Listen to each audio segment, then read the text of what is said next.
A Boy with a Dream, 1898. Early years, February 20th, 1898. Modena, Italy. A baby is born into a simple family.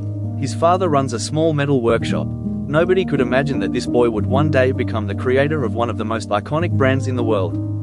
His name, Enzo Anselmo Ferrari. As a child, Enzo wasn't interested in school. He wasn't the best student. But there was something different about him. At the age of 10, his father took him to his first ever car race in Bologna. The noise of the engines, the dust rising from the ground, the speed of the cars, it was a moment that carved itself deep into his heart. That day, Enzo whispered to himself, "One day, I won't just watch cars. I will build them, I will live with them. Cars will be my life." Loss, pain, and struggles, 1914 World War I, but life tested him early. In 1916, tragedy struck. Both Enzo's father and older brother died of illness. Enzo was left broken. The boy who once dreamed of cars was now facing the cruel reality of survival. Then came the Spanish flu. Enzo himself was infected. He almost died, lying in bed, weak and hopeless. Doctors said he might not make it. But Enzo refused to give up. He recovered, slowly, painfully. He tried to apply for a job at Fiat, Italy's biggest car company. He was rejected. They didn't see potential in him. That rejection burned inside him. It gave him a new kind of fuel. If they won't accept me, one day, they will respect me. The racer within, 1920s. Enzo finally got a small job testing cars at a company called Common.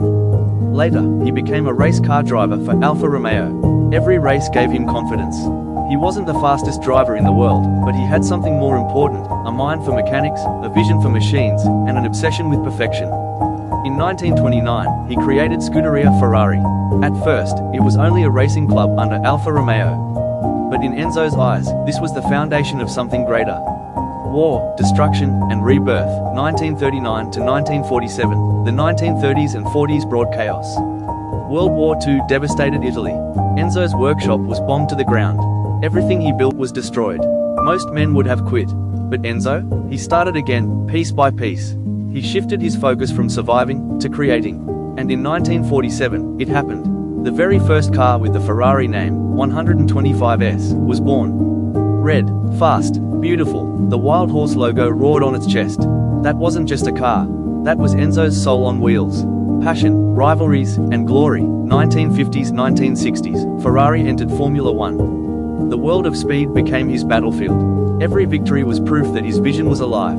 But Enzo wasn't satisfied. He wanted perfection. He pushed his engineers beyond limits. He demanded loyalty, discipline, and obsession. Some called him a genius. Others called him a tyrant. Then came the greatest rivalry in motorsport history, Ford versus Ferrari. Ford tried to buy Ferrari. The deal was almost done. But when Enzo realized Ford wanted to control his racing team, he slammed the door shut. He said, "I will never sell my soul. Ferrari will remain Ferrari." That rejection turned into war. Ford built the GT40 to crush Ferrari at Le Mans. For a few years, Ford won. But even in defeat, Ferrari's name didn't fade, it grew. Because Ferrari wasn't just about winning races. It was about passion, soul, and legend.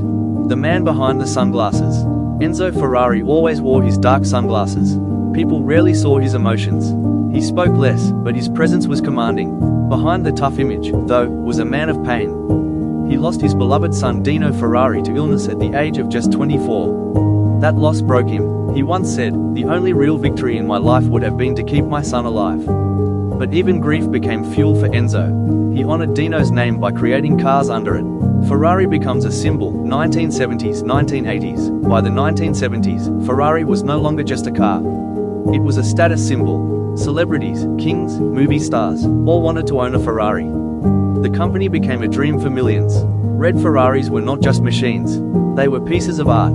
To own one was to own a part of Enzo's obsession. Enzo lived to see Ferrari dominate both racing tracks and luxury streets. The final lap, 1988. On August 14, 1988, Enzo Ferrari passed away at the age of 90. Italy mourned, the world mourned, but Enzo never truly died. Because every time a Ferrari engine roars, his spirit awakens. Every time a Ferrari crosses the finish line, Enzo's dream lives again. Enzo Ferrari's life is proof that greatness comes not from privilege, but from relentless passion. He was rejected, he was poor, he lost family, his workshop was destroyed, his son was taken from him. But nothing stopped him. Today, Ferrari is not just a car, it is a dream, a symbol of speed, passion, and resilience. So remember this: when life rejects you, don't give up. Build your own path, turn rejection into fuel, and one day, your engine will roar so loudly that the world will have no choice but to listen.